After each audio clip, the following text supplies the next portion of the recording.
Hi, folks. Chris here of Strata Art Studios. Let me first start off by just saying thank you so much for everyone who is subscribing and watching our videos. We really appreciate it. As you just saw on the title screen, this video is a process or build video of me doing a multi-layered pierce work design. I am working in 1/2 mil copper sheet. So because this design is 5 layers thick, it will be approximately 2.5 mil deep or thick at its deepest point, depending on how much I grind away in detail, sand off, or polish. You saw that I was attaching my paper template to the copper sheet using glue stick. I find that glue stick is more than adequate to hold down templates for piercing as long as you let the glue cure up. And it's also really easy to just drop in water and soak the glue and paper off when you're done. The first step, though, before gluing the template down was to actually clean up the copper sheet. I did this with a little piece of scrap sandpaper and gave the surface a good going over. Not only does this clean up anything that might prevent the glue and the paper from bonding, but also in roughing the metal surface up a little bit gives the glue itself something to grab onto the metal. Once the glue had cured up and the template was secure, I then drilled some small pilot holes in all of the spots that would need to be pierced out. And then once that was done, moved on to the saw work. When you're working with a jeweler's saw, because the blades are typically really fine, depending on the type of pierce work you're doing, it's always better to work slowly and calmly. Don't try to force the blades or rush. That tends to be when you break blades very easily. And anyone who has ever broken a blade knows that that tends to be the time that you cut yourself. So, again, slow and steady wins the race in this case. Keep the sheet metal that you're working with held firmly and flatly against your bench pin, especially when you get into fine detail areas. If you slide it to one side of the V groove to support those, they can sometimes catch easily on the tooth of a saw and bend if they're not supported well.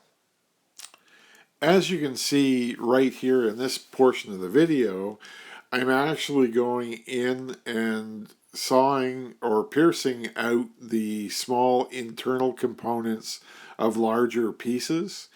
It's easier to do those when you have the big sheet to hold on to and be stable, and then go back and actually cut out the larger image around them.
It only takes a minute or two in the water soaking for the paper and the glue to absorb enough that, as you can see, it just slides right off. The next one in particular, it just separated my fingers and it came off easy.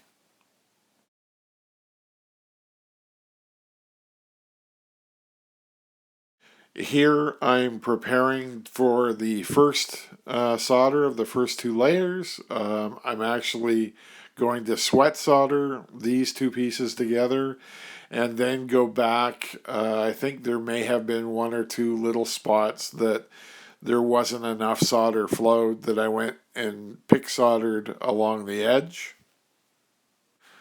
Sweat soldering is when you trap pieces of solder between the two layers and then heat them both up.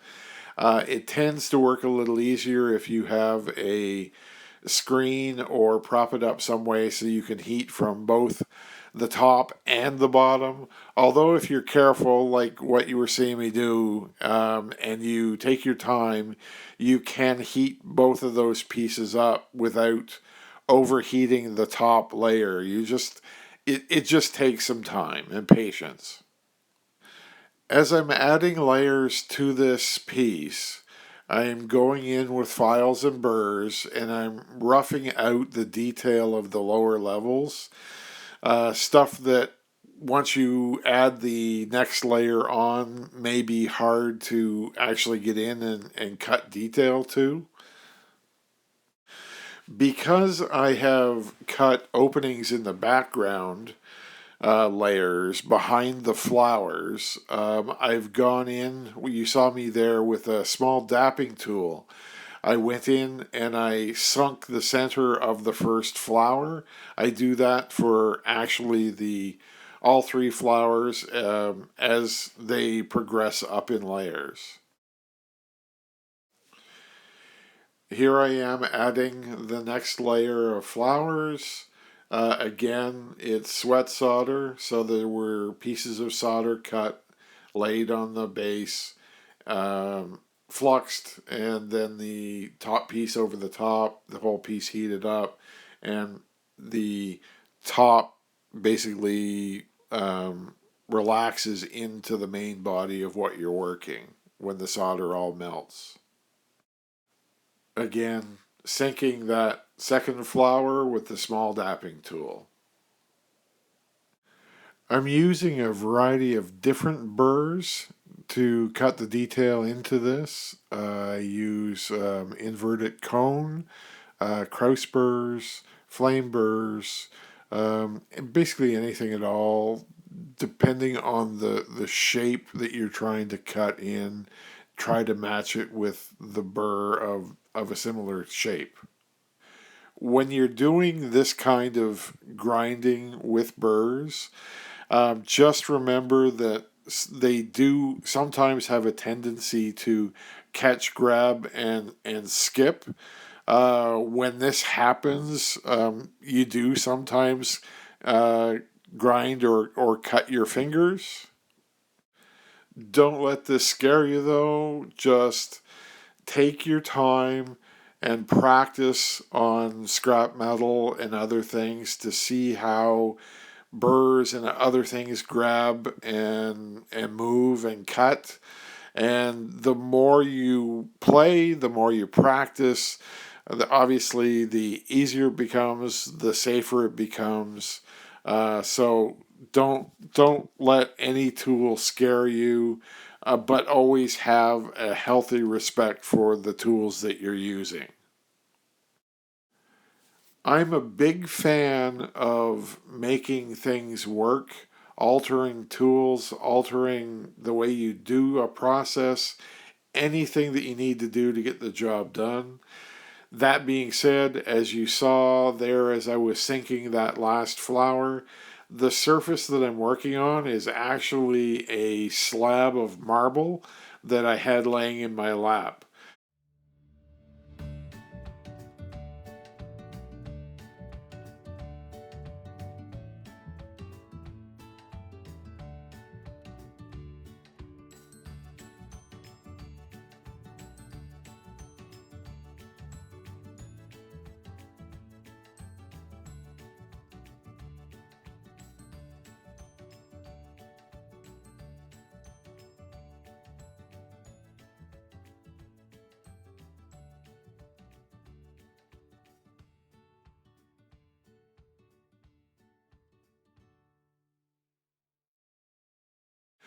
I don't know how easy it is for you to see, but I've actually put a little blob of solder on the bottom of each of those pins. So what I'm doing is I then slide those pins in from the back so that the solder is on the back side. And when I heat the main body piece up, it relaxes onto the pins and sucks the solder up through the hole, soldering the pin in place. Here I'm just cutting those pins off closer to the surface, giving them a quick sand to flatten them off and round them over a little bit. But what you're going to see here in just a second is I wanted to put some little veining lines in the petals of the flowers.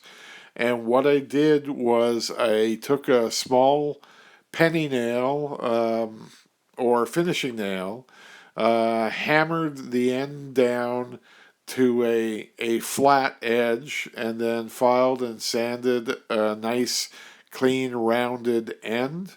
So then I could use it as a small chasing tool to go in and add those couple of lines to each petal. By doing this, the I don't actually show you here, but the end of the nail has a slight angle to it, so it sits in close to that center peg of the flower and allows me to get that line down in closer to the center. Okay, we're on the final stages of this build. Just finish up that last of the sanding, do some final cleanup with some rubber abrasives, and then polish it, and it's all said and done. So, in the future, I will probably be molding this so that I can cast it. We'll see. I enjoyed how it turned out. I really hope that you enjoyed this process as much as I did. If you have any questions, any comments, uh, anything at all that is unclear that you'd like a more in depth video done, please let me know. I will do my best to do them for you and to answer your questions. That's it for now. Again, thank you so much. Until next time.